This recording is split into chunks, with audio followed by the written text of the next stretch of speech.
এরে নবীর উম্মতের দল, তুমি তাদের থেকে তো বড় টাকাওয়ালাও হতে পারো না, বড় মাস্তান হতে পারো না। কারুনের এত টাকা, তার টাকা যেই গুদামগুলোতে রাখতো,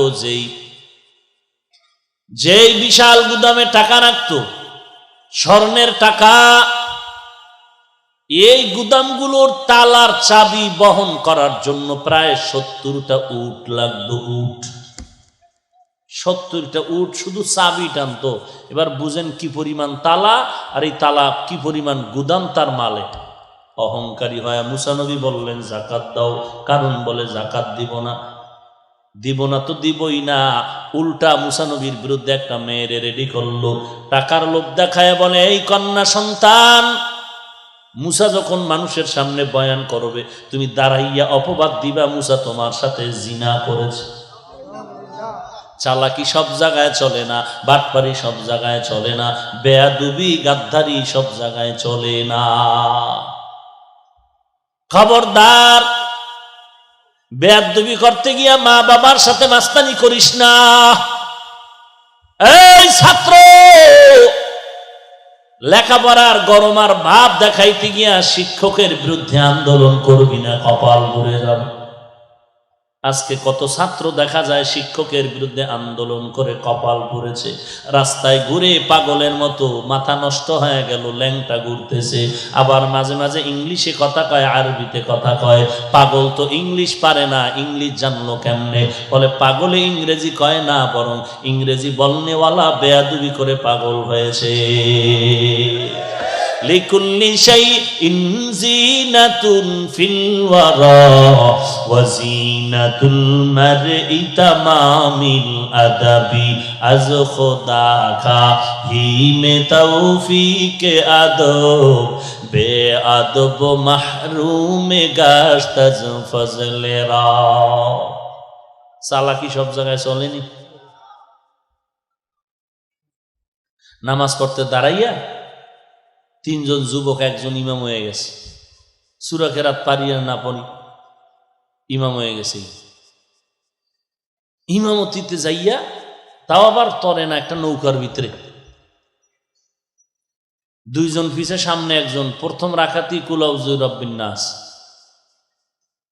পরের রাখাতে কি করবো এই চিন্তা তো নাই।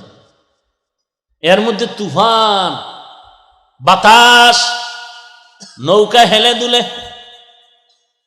একবার ডানে একবার বামে, সূরা কেরাতাও লেগে গেছে। কুল আউযু রাব্বিন নাসে ওরাও নাচে। তো একটার পিছনে 2টা যে আছে বান্দর, একটা আর একটার ধাক্কা দিয়ে খায়, শক্ত হয়ে খারাপ, তুফান ছুটছে কিন্তু। আর একটাই বলে চুপ কর, নামাজের ভিতরে কথা বললে নামাজ হবে না। ও ইমাম পিছনে তাকায় খায়, ও কইলে কইলে তুই কইলি কেন? নামাজ আছে একজনের? বলেন ভাইয়েরা আমার, চালাক ভালো, অতি চালাক ভালো না।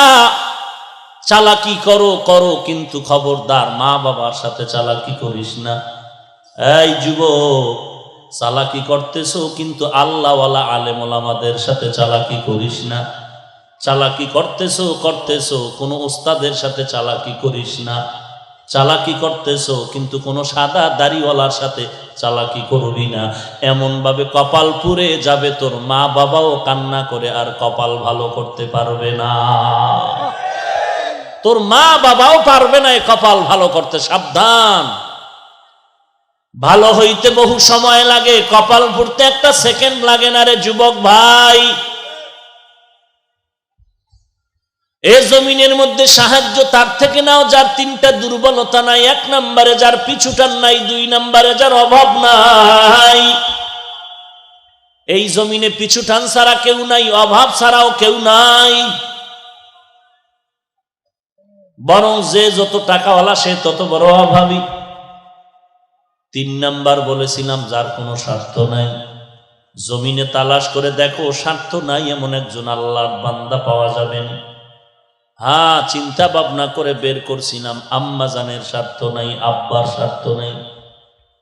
কিন্তু সোনার বাংলায় তাকায় দেখলাম স্বার্থের টানে মা তার সন্তানের জবাই দেয়, বাবায় তার সন্তানের জবাই দিয়েছে। স্বার্থের টানে আবার সন্তান তার মা বাবাকে জবাই দিয়েছে। স্ত্রী স্বামীকে জবাই করে, স্বামী স্ত্রীকে জবাই করে। স্বার্থের টানে মা কোলের বাচ্চাটারে ফ্রিজের মধ্যে আটকায় মেরে ফেলেছে। স্বার্থের টানে কি আর বলবো, ভাষা নাই, লজ্জা করে সমস্ত কথা মাইকে বলতে। নিজের আপন মেয়ের সাথে বাবা যে অপকর্ম করেছে, এই সোনার বাংলায় ভাষা নাই বুঝাবা। এরে নবীর উম্মতের দল, দুনিয়াতে স্বার্থ ছাড়া কেউ নাই। ওই কারুন মুসা নবীর বিরুদ্ধে মেয়েকে রেডি করে দিল। মুসা নবী যখন বয়ান করতে দাঁড়ায় গেলেন, মেয়েটা মুসা নবীর বিরুদ্ধে অপবাদ দেওয়ার জন্য দাঁড়িয়ে গেল। আল্লাহর কুদরত, সাথে সাথে মেয়েটার জবান বন্ধ হয়ে গেল। আবার মেয়েটা ভয়ে বসে গেল, জবান খুললো, আবার দাঁড়ায় গেল, জবান বন্ধ। এরকম কয়েকবার মেয়েটা আপ ডাউন করার পরে চিন্তা করলো, আর মুসা নবীর বিরুদ্ধে অপবাদ দিব না। আল্লাহ, তুমি আমার জবানটা খুলিয়া দাও, আমি সত্য কথাটা নবীর শানে বলতে চাই। মেয়েটা দাঁড়ায় গেল, সত্য কথা বলার জন্য আল্লাহ জবান খুলে দিলেন। মেয়ে ডাক দিয়া কয়, পয়গম্বর, আপনার মতো পবিত্র কেউ নাই। কারণ আমারে টাকার লোভ দেখায় রেডি করছিল আপনার বিরুদ্ধে অপবাদ দিব, আমার সাথে জিনা করেছেন। আমি সাক্ষী দিয়া বলতেছি, আল্লাহ সাক্ষী, আপনার মতো পবিত্র আর কেউ হতে পারে না। মুসা নবীর রাগ উঠে গেল, মাথা গরম হয়ে গেল। ডাক দিয়া কয়, আল্লাহ, মাটি তুমি আমার অনুগত করে দাও। আল্লাহ বলে, দিলাম। মুসা নবী বলে, মাটি কারুন রে ধর।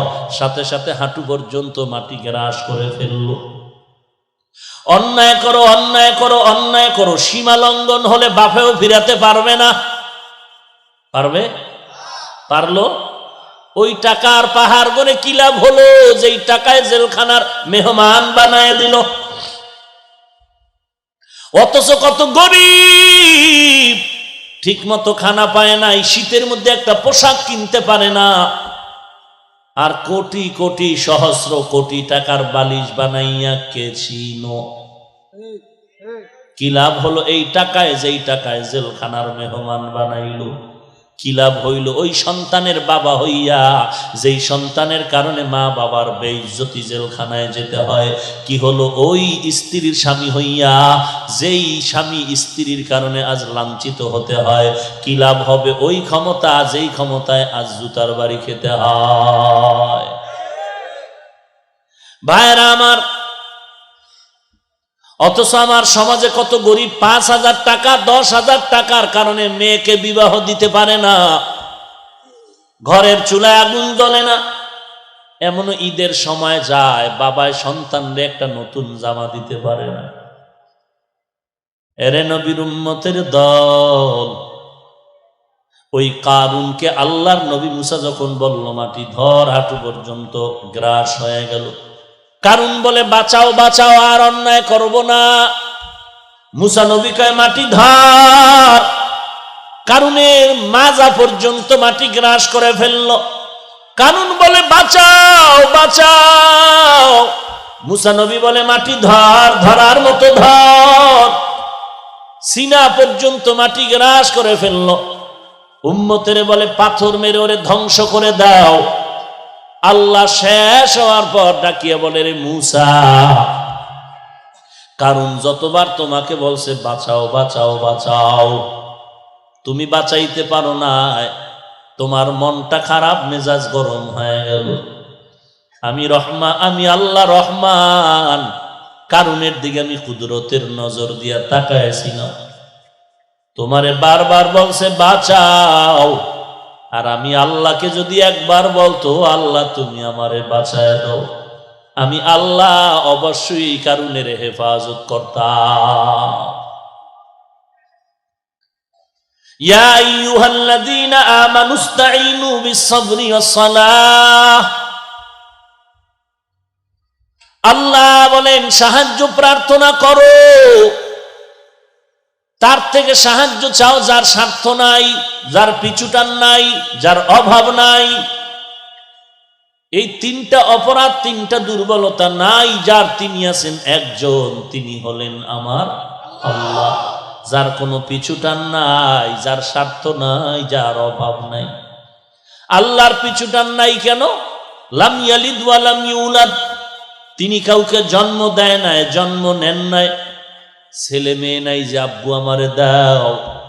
আল্লাহ বলেন যা কিছু বানাইলাম এর মধ্যে আমার আপন আদরের হলো আমার মানুষ। আল্লাহ বলেন আমার কোনো অভাব নাই। দুনিয়ার সবার অভাব আছে, অভাব নাই কার? আল্লাহর অভাব আছে নাকি? ইয়া আইয়ুহান নাস আনতুমুল ফুকারাউ ইলাল্লাহ ওয়াল্লাহু হুয়াল গানিয়্যুল হামিদ।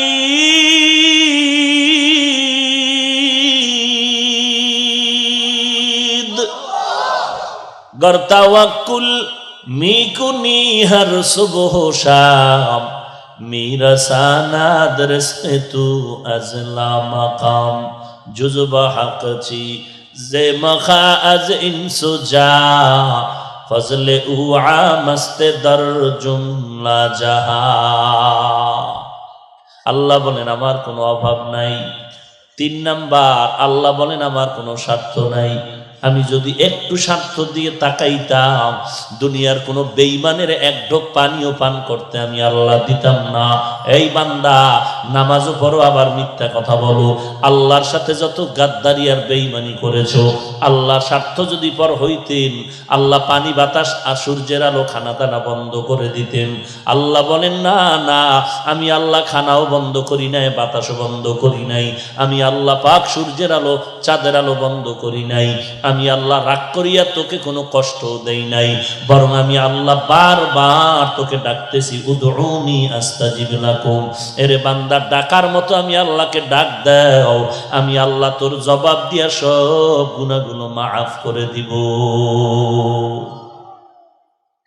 আল্লাহ বলেন আমি স্বার্থপর না, অতএব সাহায্য আমার থেকে নাও। আর সাহায্য যদি নিতে চাও, নিয়ম ছাড়া সাহায্য নিতে পারবা না। চেয়ারম্যানের থেকে আপনার 10,000 টাকা লাগবে, রাস্তার মধ্যে পাইলেই যদি বলেন চেয়ারম্যানের কলারটা ধরে বলেন 10,000 টাকা দিয়ে যা, এটা আদব হইল? আপনার এলাকায় কোনো একজন পীর সাহেব আছে, কানের উপরে একটা থাপ্পড় দিয়ে যদি কোন কেউ পীর সাহেব জিকির টিকির ঠিক মতো করেন, তো এটা আদব হইল না বেয়াদবি? প্রত্যেকটা জিনিসের আদব আছে। চেয়ারম্যান থেকে আপনি 50,000 টাকা লাগবে, 10 মণ চাল লাগবে, ডাল লাগবে। চেয়ারম্যান বলে আমার কাছে অ্যাপ্লিকেশন দাও, দরখাস্ত দাও। আল্লাহ বলেন এরে গোলাম, তোমাদের যা কিছু প্রয়োজন আমি আল্লাহর কাছে চাও, 2টা জিনিসের মাধ্যমে চাইতে হবে। 1 নম্বরে ধৈর্য, 2 নম্বরে হলো নামাজ।